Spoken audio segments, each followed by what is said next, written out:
Followers of Christ. One kneels in a pew reciting verses, like incantations they believe will unlock heaven. The other studies the heavens, tracing patterns in the stars that mirror the parables of old. One takes the gospel as courtroom evidence, as though faith were a legal contract. The other reads it like a cipher, treasure map for the soul. Here's the twist. They're both right, just not about the same thing. You came to Christ? Good. But which Christ? The man, the myth, the legend, the logos, the light within, or the apocalyptic judge, descending from the clouds with a sword. The man walked dusty roads, healed the blind with spit and dirt, turned over the tables of corrupt religion, and bled under Roman whips. The myth is the image the empire froze in stained glass, weaponized for control, repackaged for obedience. The Logos is older than Bethlehem. The divine blueprint, the first vibration, the hidden geometry of creation itself. And the light within, that's the Christ consciousness. Every mystic, every initiate of the mystery schools has spoken of.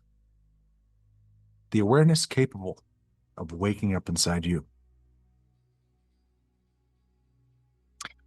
In 2 Corinthians, Paul asked, do you not know what Christ is in you?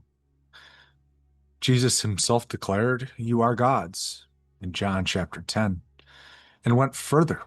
Greater works than these shall you do, John chapter 14, verse 12. If you've never been told these verses, it's because the system that claimed to speak for him feared what you might do if you believed them. The truth is, they are keys. And keys are dangerous to anyone guarding a locked door. Yet even with this laid bare, people scoff at the esoteric, mock sacred geometry, symbolic numbers, hidden allegories. Not because they've disproved them, but because mystery terrifies them. Literalism is their safety net. If truth is symbolic, then it's personal. And if it's personal, they can't outsource it to a priest or a pastor. They would have to open the book of themselves, and that's the one gospel most people will never read. Maybe he never died on a cross.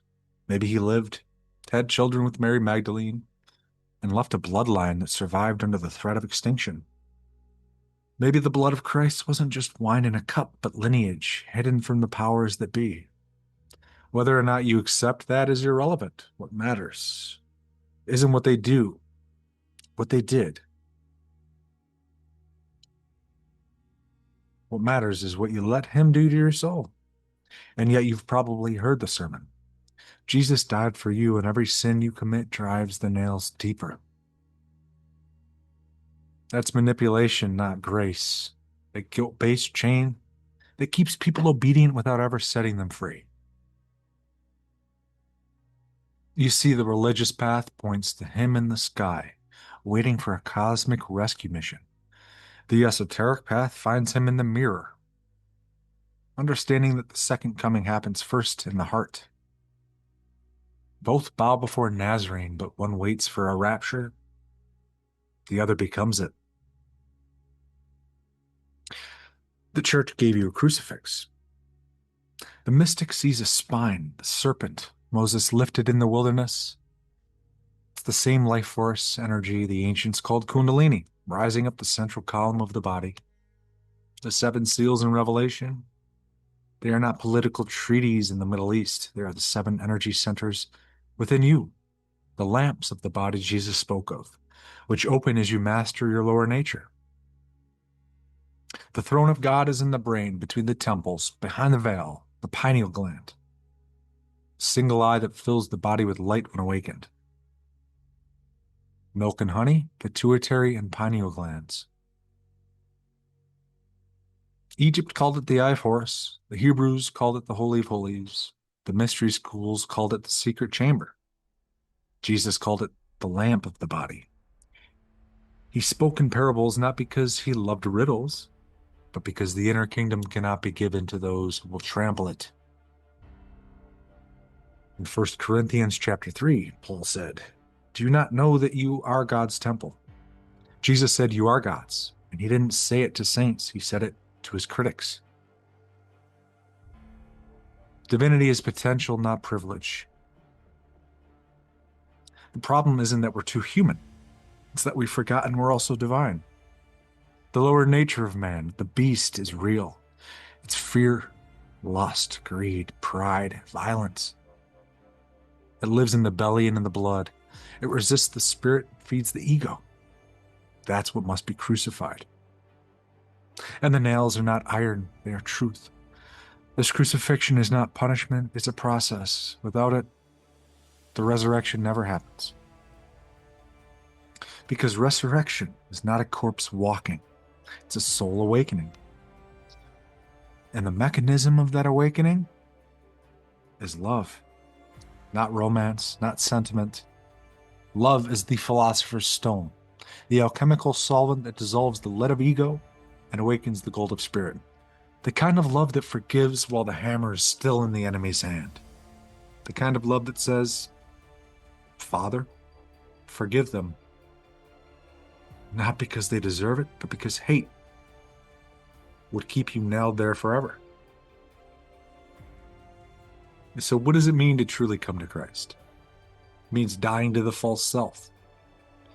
It means descending into the hell of your own mind, facing every lie you've built your identity on and letting it burn.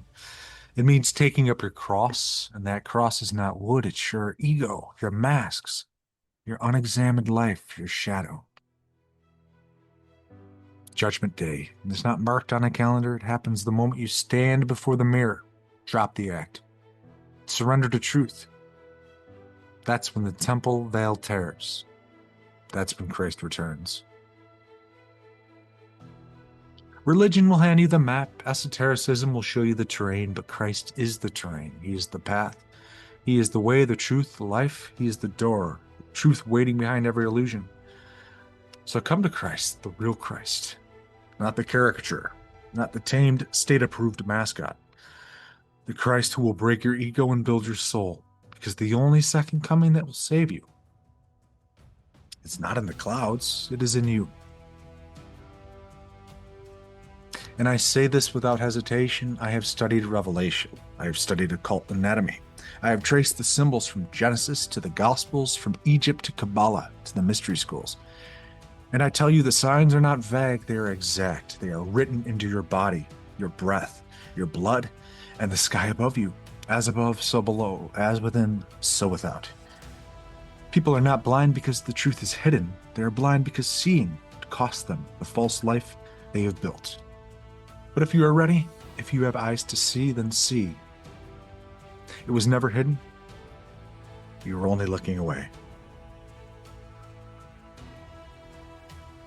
People think the book of Revelation is a roadmap for the end of the world, the bombs, the beasts, the rivers of blood. Hollywood loves it, preachers sell it, fear makes it profitable. But that's the exoteric reading, the outer layer.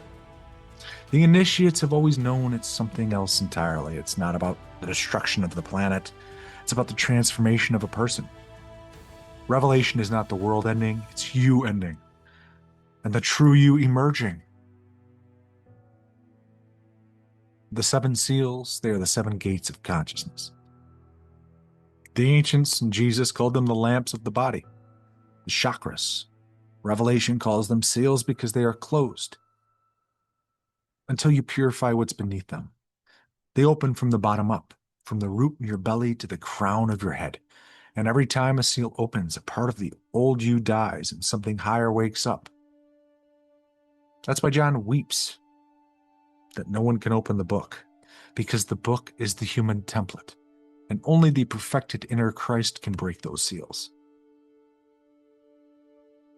Then there's the beast. Revelation says it rises from the sea. The sea is the unconscious mind, the dark, untamed waters of desire, fear, and ego. The beast is not some future politician. It's the lower nature of man when it rules unchecked. It has 7 heads because the ego finds a way to infiltrate every level of your being: physical, emotional, mental, spiritual. It is 666 because that is the number of man, the number of the incomplete self, still bound to matter. You can't fight the beast out there until you slay it in here. And the so-called wrath of God, that's the fire of purification, the alchemical heat that burns away the corruption of the lower nature.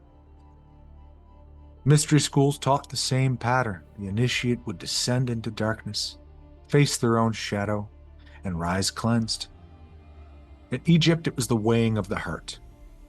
In the Eleusinian mysteries, it was the symbolic death before rebirth. In Kabbalah, it is the ascent up the tree of life, conquering the demons of each sphere before reaching the crown, Keter, the throne of God. John of Patmos was speaking that same language. And what about New Jerusalem, descending from heaven? No ancient initiate thought a physical city would float down from the clouds. Jerusalem means foundation of peace. The cube-shaped city with walls of precious stones and streets of gold is a mind and heart fully perfected. The 12 gates are the 12 faculties of the awakened soul. The crystal river is the flow of divine consciousness through the purified spine. The no temple in the city is because the temple has become you. God dwells there, and there is no separation. That is why in Revelation the victorious one is given a new name. Not a label, a new nature. The ego self is gone. The divine self takes its place. And when it says, "Behold, I make all things new," it's not talking about shopping malls and political borders. It's talking about you remade from the inside out. You've heard some version of this. The Egyptians placed the initiate in the tomb of Osiris to die symbolically before rising as Horus, the perfected one. The Greeks brought candidates into the Telesterion at Eleusis from the death and rebirth rites of Persephone. The Hermetic spoke of the dissolving of the old man and the fire of the mind. Revelation is simply that same initiation disguised as prophecy so it could survive the censors of empire. And this is why the masses miss it. They think the apocalypse is coming to the world, not to them. They brace for an external judgment and never face the internal one. They look for beasts in politics but ignore the beasts in the mirror. They wait for New Jerusalem to descend instead of building it in their own heart. Revelation is in the narrow path, spelled out in code. The seals are your ascent. The trumpets are your awakening. The bowls of wrath are the cleansing of the soul. The beast is your ego. The false prophet is your own self-deception. And Babylon is the mind in love with its own corruption. In the second coming, that is Christ, nature, finally enthroned in you, ruling not with tyranny, but with the rod of truth that can't be broken. And I'll say this, I have studied Revelation in Greek, I have studied its echoes in Kabbalah, Hermeticism, Egyptian texts, and Gnostic Gospels. It is not a horror story for the masses. It is an initiation manual for the few, and the signs are not vague, they are precise. But as with all mysteries, only the one who overcomes will be given the white stone with the name no one knows. And that stone? It's not in your hand. It's in your soul. Humanfluence, out.